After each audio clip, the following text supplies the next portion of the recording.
It's Monday, the 15th of September. Welcome to the PDB Afternoon Bulletin.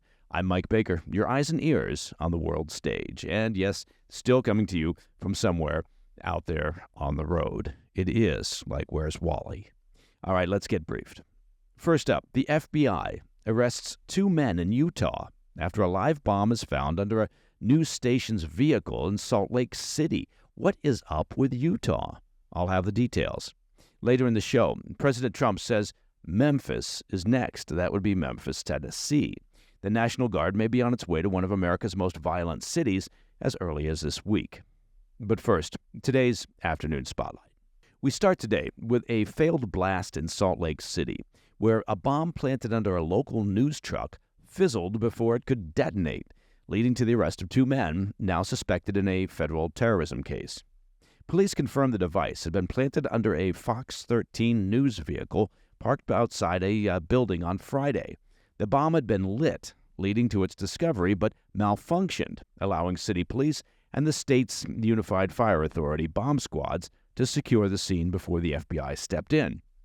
Now, I don't mean to make light of a serious situation, but the bomb had been lit? What are we, in the 1800s? Within 24 hours, federal agents traced the device to a home in Magna, Utah, just a short drive from Utah Valley University, where, of course, conservative commentator Charlie Kirk was assassinated just days earlier. According to the affidavit of probable cause, investigators executed a search warrant at the residence on Saturday, and the suspects were identified as 58-year-old Adib Nasir and 31-year-old Adil Justice Ahmed Nasir. While federal agents executed the search warrant, they discovered two additional, quote, hoax weapons of mass destruction, that the men insisted were real, triggering the evacuation of nearby homes. Firearms, narcotics, and electronic devices believed to hold further evidence were also seized.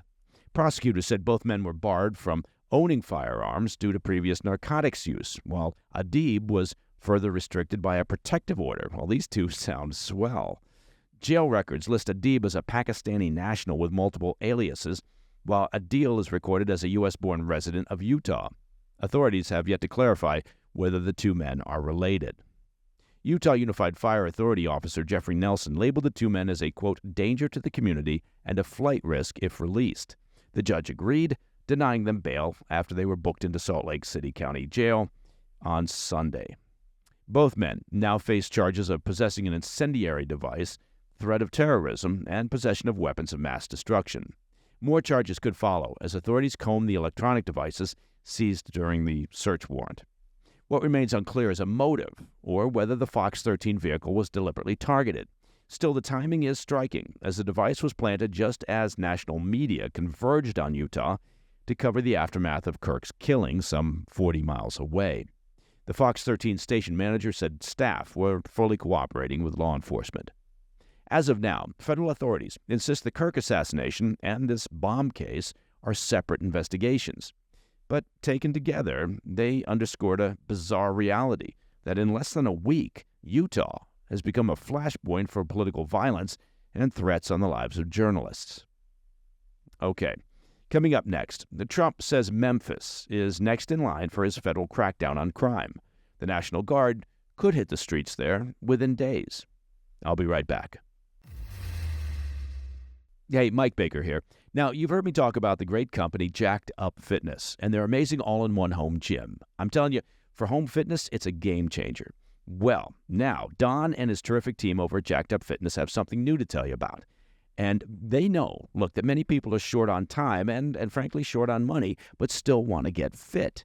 So, here's the story. You can start your fitness journey now for under $60 and in just 6 minutes each day. Think about that. And for those of you a certain age, well, stand by for a blast from the past. Introducing the all-new Shake Weight by Jacked Up Fitness. That's right. 15 years ago, the original Shake Weight shook the world. And now the fitness legend returns. It's bigger, better, and built to perform. And why now? Well, I'm glad you asked. Because science has finally caught up with the importance of explosive power and fast-twitch muscle training. Something that the Shake Weight delivers in a compact, powerful way for beginners and for heavy lifters and for serious athletes alike. The spring-loaded weights on each end send shockwaves of energy throughout your whole upper body, forcing your muscles to contract up to 240 times per minute. Beginners can tone and tighten their arms and shoulders and chest. Lifters can prime their upper bodies in between sets and get that final burn, while athletes can sharpen their reaction times and build explosive power for that competitive edge. The shake weight is no joke. It's serious training, seriously made simple. If you're looking for a fun way to jumpstart or supercharge your fitness routine, get the all-new Shake Weight by Jacked Up Fitness. Just go to jackedupshakeweight.com. Again, that's jackedupshakeweight.com. Hey, Mike Baker here. I want to take just a moment of your time to talk about my favorite purveyor of steaks and beef, and that would be the Great Tri-Tails Ranch, right? Now, I'm sure you're aware it's back-to-school season, which means what? The usual chaos around the house, the constant shuttling of kids to school and sports events, and, frankly, regular disagreements over what's for dinner when parents and kids are all running in different directions. Well, look, the folks at Tri-Tails Beef know the feeling. They're a fifth-generation family-run Texas ranch that understands that feeding a family during busy times is no small feat. So this month, they're making it easier for you. When you grab their Feed the Family box, you'll get 2 pounds of premium ground beef free. That's tacos or burgers or meatballs or spaghetti or whatever you want or whatever the gang demands, right? It's real beef, pasture-raised, grain-finished, dry-aged. There's no fillers, there's no mystery meat, there's no middlemen, there's no corporation, and there's no microwavable shapes for dinner. So if you're ready to reclaim dinner from the jaws of school year chaos, head to trybeef.com/PDB. That's trybeef.com/PDB. Because remember, frozen nuggets, no matter what their shape, they're not a food group, and your family deserves the best. Welcome back to the PDB Afternoon Bulletin.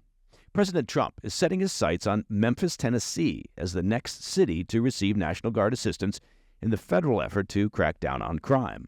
The president made the announcement in a Friday morning interview, calling Memphis, quote, deeply troubled, and pledging to, quote, fix that, just like we did Washington. While details are still being finalized, troops could arrive in the city as soon as this week. This deployment would mark the first time that the administration has moved to send the Guard into a Republican-led state.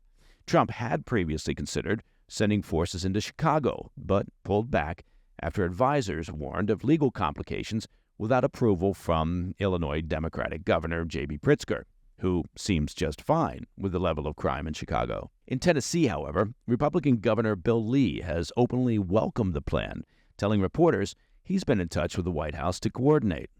Local leaders in Memphis have responded more cautiously. Mayor Paul Young, a Democrat, said the televised interview was the first definitive confirmation he'd received of the decision. Young admitted he was, quote, certainly not happy about the Guard's potential arrival, but has been in conversations with the governor's office about ways to address crime through federal law enforcement agencies such as the FBI, DEA, and ATF. He said he expects more clarity this week on how many troops will be sent and what their duties will be. Possibilities include traffic control at large events, operating surveillance systems, and neighborhood support initiatives. Memphis ranks among the most dangerous cities in America, and in many crime categories, it's leading the nation. Well done, Memphis. In 2024, the city posted the highest violent crime rate, the highest property crime rate, and the third highest murder rate in America. Look at those winners. Overall, crime there runs more than 3 times the national average. Federal officials say those numbers tell the story. Whatever the short-term dips may be, the level of violence and repeat offenses is still off the charts. And that's why the Guard is coming. That's why federal resources are being offered. A White House statement described the action as part of an aggressive effort to dismantle, quote, rampant violent crime fueled by failed Democrat governance in major cities. It cited cases tied to Shelby County's revised bail system, alleging that repeat offenders were too often released without bond. Now, not everyone in Memphis is on board. Shelby County Mayor Lee Harris called the deployment a threat to democracy. Oh, look, there goes another threat to democracy. And some city council members have urged the state to pursue more funding for violence prevention programs instead of relying on military support. Well, how about you don't defund the police? Community concerns also remain sensitive, as the last time that the National Guard was deployed to Memphis was back in 1968, following the assassination, of course, of Dr. Martin Luther King Jr. For now, Memphis is waiting to see just how many Guard troops arrive, what they'll be tasked with, and whether their presence will make a dent in a city that's been battling crime for decades. And that, my friends, is the PDB Afternoon Bulletin for Monday, the 15th of September. Now, if you have any questions or comments, please reach out to me at pdb@thefirsttv.com. And, of course, if you'd like to listen to the show ad-free, you can certainly do that. And it's very simple. Just become a premium member of the President's Daily Brief by visiting pdbpremium.com. And if you get the chance, and you're so inclined, take a minute just to check out our YouTube channel and subscribe, if, again, you're so inclined. You can find that on YouTube, of course, at President's Daily Brief. I'm Mike Baker, and I'll be back tomorrow. Until then, stay informed, stay safe, stay cool. Hey, Mike Baker here. Now, let me take a minute to talk about personal finances and debt. I know, that's just about everybody's favorite subject. So I'm sure you've noticed. Look, the cost of everything still seems a bit out of control, right? Grocery bills and utility bills, gas bills, and you know what I'm talking about. And many folks are relying on credit cards to cover some of those essentials. If that debt is piling up for you, well, you're not alone. Americans collectively owe over $1 trillion in credit card debt. So by now, well, maybe you've considered reaching out to my friends at American Financing, but you hesitated because you don't want to give up your low mortgage rate. Well, there's good news. They've created what they call the Smart Equity Loan. It's a solution designed to help you take control of your finances without touching your current mortgage. Unlike a HELOC, which can have varied interest rates, the Smart Equity Loan offers a fixed rate. That means one predictable monthly payment, giving you peace of mind. This loan allows you to leverage the equity in your home to pay off high-interest debt, free up your cash flow, and keep your existing low mortgage rate intact. It only takes 10 minutes to get started, with no upfront or hidden fees, and that's very important. Call American Financing today and start saving now. The number, 866-885-1881. Again, that's 866-885-1881. Or visit americanfinancing.net/PDB. Hey, thanks for tuning in. If you enjoyed this video, don't forget to hit that like button and leave a comment, a really positive, nice, and kind comment. That would be appreciated. And if you're not already subscribed to our channel, make sure to subscribe and turn on notifications so you don't miss any of our daily updates.